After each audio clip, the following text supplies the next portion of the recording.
মাদানির কাছ থেকে নাম নেওয়া হয়েছে মাদানিকেই আলেম সমাজের কাছে বিতর্কিত করার জন্য। মাদানির কাছ থেকে আলেমদের নাম চাইবে কেন? রকুরা কি তাদের কাজে সীমাবদ্ধ? রকুরা কি প্রশিক্ষণ পায় নাই? মাদানি যদি বাড়াবাড়ি ফাড়াবাড়ি করে বা মাদানি যদি ঐক্যবদ্ধ কিছু করে, তখন অন্য আলেমদের কানে এগুলি দিয়ে দেওয়া, দেখো জেলের মধ্যে তো সেই নাম বলছে। রাজনীতিতে আমরা কতটা শিশু, এটা আপনি মাদানির এই আলোচনাগুলো শুনলেই আপনি বুঝতে পারবেন। এরা অর্থাৎ ইসলামী আন্দোলন যত পাওয়ারফুল হবে ততই নজরদারিতে পড়বে। আসসালামু আলাইকুম ওয়া রাহমাতুল্লাহ। নাহমাদুহু ওয়া নুসাল্লি আলা রাসূলিহিল কারীম, আম্মা বাদ। সুপ্রিয় দর্শক শ্রোতা, দেশ ও প্রবাসে কাছে ও দূরে যে যেখান থেকেই আমাদেরকে দেখছেন ও শুনছেন, সকলকে আন্তরিক মোবারকবাদ জানাচ্ছি। আমি ইউসুফ মাহমুদী এবং আপনাদের প্রত্যেককেই আমন্ত্রণ জানাচ্ছি আমাদের আজকের এই বিশেষ ভিডিও বার্তা অনুষ্ঠানে। বন্ধুরা, আজ আমরা কথা বলবো মোহতারাম মাওলানা রফিকুল ইসলাম মাদানী সাহেব কি তার অজান্তেই রয়ের কর্মী হয়ে কাজ করছেন? এ বিষয়ে আপনারা কি মনে করেন? কমেন্ট সেকশনে লিখে আমাদেরকে জানাবেন। এক্ষেত্রে আমরা একটা নোট আপনাদেরকে বলে দেই, আমরা আজকের এই অনুষ্ঠানে রকে রকু বলে আমরা সম্বোধন করতে পারি। বিষয়টা আপনারা নিজেরা বোঝার জন্য একটু খেয়াল রাখলেই আমাদের বিষয়গুলো বুঝতে পারবেন। দেখুন, মাদানী ভাই তার রিমান্ডের সময় এবং তাকে জেলে যখন নেওয়া হলো, অর্থাৎ তার ওই জীবনটায় বিভিন্ন বিষয়গুলো বর্তমানে সমাজে আনছে এবং বর্তমানে ওয়াজের মাহফিলে, স্টেজে, খোলা মজলিসে বিভিন্ন আলেমদের ব্যাপারে, বিভিন্ন ঘরানার ব্যাপারে অনেক রকম অভিযোগ তুলছেন। আখলাক টিভি মনে করে মাদানী সাহেবের এই অভিযোগগুলো বা মাদানীর মতো আরও যারা আছেন ওনাদের এই অভিযোগগুলো যদি আমলে না নেওয়া হয়, অর্থাৎ এগুলো যদি সমাধান করা না হয়, তাহলে আমাদের ইসলামী সমাজটা বা আলেম সমাজটার নিঃশেষ হওয়ার জন্য, অর্থাৎ ক্ষতিগ্রস্ত হওয়ার জন্য এই অভিযোগগুলোই যথেষ্ট। তো এই ক্ষেত্রে আমাদের বড়দের উচিত বিষয়গুলোকে আমলে নেওয়া এবং আমাদের বড়দের উচিত এগুলো আলোচনার টেবিলেই শেষ করে দেওয়া। ওনাদের মনে কি কষ্ট আছে এগুলো জানা, বোঝা, ওনাদেরকে অবজ্ঞা না করা, আর ওনাদেরও উচিত এই বিষয়গুলো পাবলিক প্লেসে না বলে দায়িত্বশীলদের সাথে আলোচনা করে সমাধান করা। অপর দিক থেকে যদি এই অভিযোগগুলো এভাবে ওনারা মাইকে বলতেই থাকেন, লাউডলি বলতেই থাকেন, আর এই দিক থেকে যদি আবার অন্যরা সেটা কমেন্ট সেকশনে বিভিন্নভাবে ওনাদেরকে ধুয়ে দেন, তাহলে আলেম সমাজের অপমান হওয়ার জন্য, অপদস্থ হওয়ার জন্য এবং আম জনতার কাছে মূল্যহীন হয়ে পড়ার জন্য এগুলোই যথেষ্ট বলেই আমরা মনে করি। আল্লাহ মাফ করুন। আমরা যেই প্রশ্ন দিয়ে মূল আলোচনাটা শুরু করতে চাই সেটা হলো এটা যে রকুরা অর্থাৎ রয়েরা মাদানির কাছ থেকে আলেমদের নাম চাইবে কেন? রকুরা কি তাদের কাজে সীমাবদ্ধ? রকুরা কি প্রশিক্ষণ পায় নাই? রকুরা কি আসামিদের কাছ থেকে নাম নিয়ে তারপরে চলে? না, ইম্পসিবল, এটা কখনোই সম্ভব না। তারা তাদের কাজে পরিপূর্ণভাবে পাকা। আমরা আখলাক টিভির দর্শক শ্রোতাদের বোঝার জন্য বিষয়টা বলবো। যারা জানেন তারা তো জানেন, যারা বুঝেন তারা তো বুঝেন, কিন্তু যারা একটু কম বুঝেন অথবা বুঝেন না তাদেরকে বোঝার জন্য বলি, আপনি রকুরাই বলেন বা যে কোনো গোয়েন্দা সংস্থা বা যে কোনো সোর্স, যে কোনো এজেন্ট, তারা সবাই তাদের নিজের কাজে পরিপূর্ণভাবে পাক্কা। তার মানে আপনার কাছ থেকে তথ্য নিয়ে তারা আপনাকে জাস্টিফাই করে না বা তারা আপনাকে ধরে না, তার মানে আপনার তথ্যের ভিত্তিতে তারা আপনার উপরে ব্যবস্থা নেয় না, বরং তারা তাদের অভিজ্ঞতা মোতাবেকই ব্যবস্থা নেয়। এমনকি আমরা যদি এভাবে বলি যে আপনি কোথায় যান, কি খান, কোথায় থাকেন, এমনকি আপনার ঘরের লবণের বাটি পর্যন্ত তাদের খেয়াল আছে। এমনকি আপনার স্ত্রী আপনার খবর যা জানে না তার চাইতে বেশি এই রকু ফকুরা আপনার খবর জানে। এটাই বাস্তবতা। এটা সারা দুনিয়ার সমস্ত গোয়েন্দা সংস্থা হইতে শুরু করে সবাই, মানে সকল ফোর্স, সকল সোর্স, সকল এজেন্ট, তারা এগুলি ব্যাপারে পাকা। তারা যেহেতু পাকা, সেহেতু তারা আসামির কাছে বা মাদানির কাছে বা এই ধরনের লোকদের কাছে নাম চাইবে কেন? হ্যাঁ, এটাই বোঝার ব্যাপার। পয়েন্ট এক, আসলে মাদানির কাছ থেকে তারা নাম চাইয়া, মাদানির কাছ থেকে নাম নিয়া, মাদানির মুখ থেকে নাম বলাইয়া তারা মাদানিকেই আলেম সমাজের কাছে বিতর্কিত করতে চায়। এই পয়েন্টগুলো তারা জমা রাখলো। তার মানে কখনো মাদানি যদি বাড়াবাড়ি ফাড়াবাড়ি করে বা মাদানি যদি ঐক্যবদ্ধ কিছু করে, তখন অন্য আলেমদের কানে এগুলি দিয়ে দেওয়া, দেখো জেলের মধ্যে তো সেই নাম বলছে। ইদানিং কিন্তু ফেসবুকে আপনি দেখতে পারছেন সমালোচনার সুবাদে অনেকেই কিন্তু এই কথা বলছে যে মাদানি তো আলেমদের নাম দিছে, এমনকি ইবনে শাইখুল হাদিসের নামও তো মাদানিই বলছে। তো এই যে নাম বলার যে মানে মেকানিজমটা, আমি বলবো না মিথ্যা, অবশ্যই জিজ্ঞাসা করছে, মাদানি মিথ্যা বলবে না, কিন্তু মাদানিকে ইউজ করার জন্য এটা হলো প্রথম পয়েন্ট যে মাদানির মুখ থেকেই আলেমদের নাম নেওয়া। কারণ মাদানির কাছ থেকে নাম নিয়া রকুরা কাজ করবে বা মাদানির কাছ থেকে নাম নেওয়ার জন্য রকুরা ঠেকা, এ কথা পাগলেও বিশ্বাস করবে না।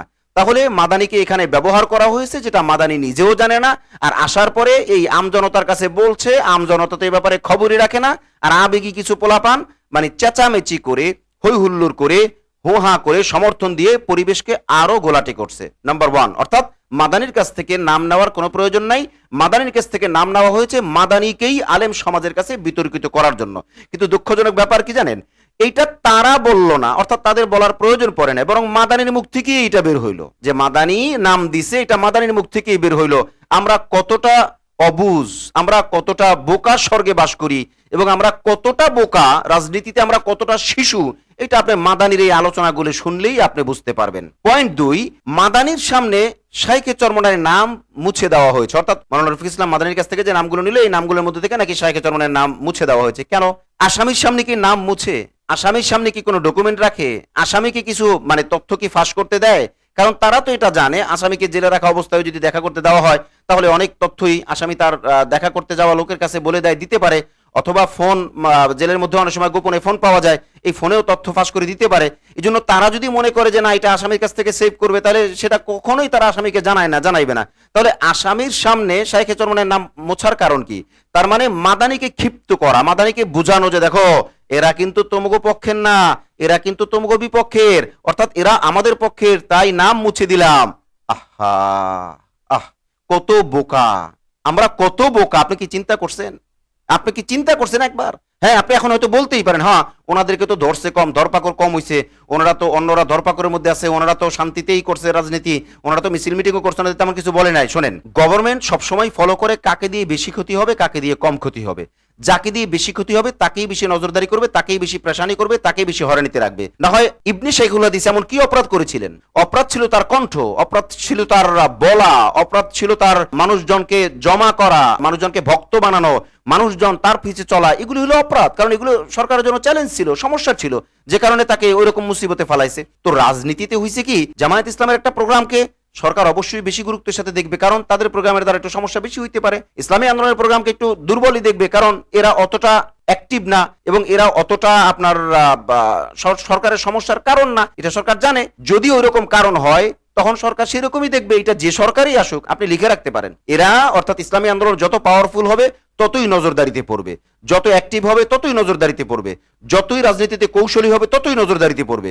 তো এখনো পর্যন্ত ইসলামী আন্দোলন বা ওই সরকারের সময় অতটা পাওয়ারফুল হয় নাই, বিধায় নজরদারিতে কম ছিল। এটা আমাদের অ্যানালাইজ। এখন আমাদের ভুলও হইতে পারে, সেটা আপনারা ধরাই দিবেন, আপনারা কমেন্ট সেকশনে বলবেন, কোনো সমস্যা নাই, এটা আমরা মত বিনিময় করতেই পারি। তো এই ক্ষেত্রে শাইখে চরমনায়ের নাম মাদানির সামনে মুছে দেওয়া, আমি এটাকে মিথ্যা মনে করি না। এটা হয়েছে, না হলে মাদানি এত বড় মিথ্যা বলতে পারে না। তো হওয়ার মানে হলো এটা যে কিছু আলেমদেরকে কিছু আলেমের কাছে দুশ্মন বানায়া দেওয়া, কিছু আলেমদেরকে কিছু আলেমের কাছে দলাদলি করার কারণ উপকরণ বানায়া দেওয়া, যাতে করে তারাই নিজেরা দলাদলি করে, তারাই মাঠ গরম রাখে, তারাই একে অপরের বিরুদ্ধে লেগে যায়, ওনারা যাতে শান্তিতে ওনাদের কাজগুলো ওই নিয়া কেমনে কেমনে কি কোথায় কি করে, বাড়িঘর হানতানি ওগুলো না যায়, চুরি ডাকাতি সালামি আপনার যত অনিয়ম আছে, এগুলো যাতে ওনারা মন ভরে করতে পারে, এই জন্য এদেরকে নিজেদের পিছিয়ে লাগায় দেওয়া, এগুলো হলো দ্বিতীয় কৌশল। তার মানে তারা তো জানে মাদানির মধ্যে স্পৃহা আছে, আগ্রহ আছে, আবেগ আছে, বলার সাহস আছে। এই যে তার যে অ্যাসেটগুলো, তার যে সম্পদগুলো, এগুলো কি করলো, আর এক ভাইয়ের বিরুদ্ধে তারা কৌশলে ইউজ করলো। আর ইনি বুঝলেন না যে আমি ইউজ হইতেছি, আমি ব্যবহার হইতেছি। না হয় মাঠ কাপায়া মাইকে হুঙ্কার দিয়ে কথা বলে লাভটা কি, অমুকের নাম বা অমুক দলের নাম বা শাইখে চরমনায়ের নাম এটা আমার সামনে মুছে দেওয়া হয়েছে, তার মানে কি? তার মানে শাইখে চরমনাই কি তাদের কর্মী? শাইখে চরমনাই কি দিয়ে তারা চলে? Never, impossible. তারা আপনার আমার তথ্য নেয় না, আমাদের কোনো নেতাকর্মীর তথ্যও নেয় না, কোনো দলের তথ্যও নেয় না, এমনকি কেন্দ্রীয় কোনো নেতাদের তথ্যের নির্ভরও তারা করে না। তারা তাদের মতোই আছে, তারা অ্যাক্টিভ, তারা প্রশিক্ষণ প্রাপ্ত, তারা তাদের কাজে কামেল। ওই যে পীরে কামেল থাকে না, তারা তাদের কাজে পীরে কামেল, অর্থাৎ ওই কাজে সে পীরে কামেল। ওইটা আপনার ঠেকানা, আপনার কাছে তথ্য নেওয়া বা আপনার সামনে নাম মুছা বা। আর একটা গুরুত্বপূর্ণ ব্যাপার, 3 নাম্বার পয়েন্ট আমরা যেটা বলবো, যে কোনো গোয়েন্দা সংস্থা বলেন, কোনো ফোর্স, কোনো সোর্স, কোনো এজেন্ট, তারা কি আসামির সামনে যাচাই বাছাই করবে যে কাকে রাখবে কাকে রাখবে না? আজীব আশ্চর্যের ব্যাপার, কবে আমরা বুঝবো, আমার বুঝে আসে না। যাই হোক, 3 নাম্বার পয়েন্ট ছিল এটা, যে আসামির সামনে এটা করার মানে হলো তারা আসামিকে বোকা বানানো এবং অন্যদেরকে আসামির সামনে ভিলেন বানানো, অন্যদেরকে আসামির সামনে দোষী বানানো। আবার আসামি এই কথাগুলো যখন বলবে, তখন আসামিকে তাদের চোখে দোষী বানানো। বাস এইভাবে করেই তারা এই কাজগুলো করেছে। তাই আলোচনার শেষ পর্যায়ে স্বাভাবিকভাবেই এই প্রশ্নই আসে যে মাওলানা রফিকুল ইসলাম মাদানি নিজের অজান্তেই কি রকুদের কর্মী হয়ে গেলেন? নিজের অজান্তেই কি রকুদের হয়ে কাজ করছেন? নিজের অজান্তেই কি মাগুর মাছের মতো মানে ফালাফালি কইরা গোয়ার্তুমি কইরা গোলায়া গালায়া পুরা পানি নষ্ট করে দেওয়া, অর্থাৎ ইসলামী পুরা সমাজটা কি নিজের অজান্তেই তাদের কর্মীর মতো হয়ে নষ্ট করে দিচ্ছেন? এই বিষয়গুলো মাদানী সাহেবকে ভাবতে হবে, অন্যদেরকেও ভাবতে হবে, যাতে করে আমরা একে অপরের কাছে আসতে পারি। বড়দের উচিত ওনাদেরকে ডেকে শুনে বুঝে এরপরে, অর্থাৎ ওনাদের কাছ থেকে সমস্ত তথ্য ইনফরমেশন শুনে কি কি ঘটেছে, কেন ঘটেছে, এবং এগুলো নিয়ে যারা এই লাইনে মাহের, যারা এই লাইনে ভালো বুঝে, এনাদেরকে নিয়ে এরপর বসে আলোচনা করে একটা সমাধানে পৌঁছা, যাতে নিজেরা নিজেদের বিরুদ্ধে আর এভাবে না দাঁড়াই, নিজেরা নিজেদের বিরুদ্ধে এভাবে আর ক্ষতি না করি। আল্লাহ রাব্বুল আলামিন মাদানী সহ সকলকেই, আমাদের সকলকেও সহি বুঝ দান করুন, এবং একে অপরের ভাই হয়ে, একে অপরের সহকর্মী হয়ে, এবং ইসলামের বিপক্ষে যারা আছেন তাদের কূটকৌশল, তাদের কৌশল, তাদের অপকৌশলগুলি আমাদেরকে বুঝে শুনে তারপর সামনে আগানোর তৌফিক দান করুন। আজ তাহলে এই পর্যন্তই। দেখা হচ্ছে পরবর্তী কোনো লাইভে অথবা পরবর্তী কোনো ভিডিও বার্তায় ইনশাআল্লাহ। আসসালামু আলাইকুম ওয়া রাহমাতুল্লাহি ওয়া বারাকাতুহু।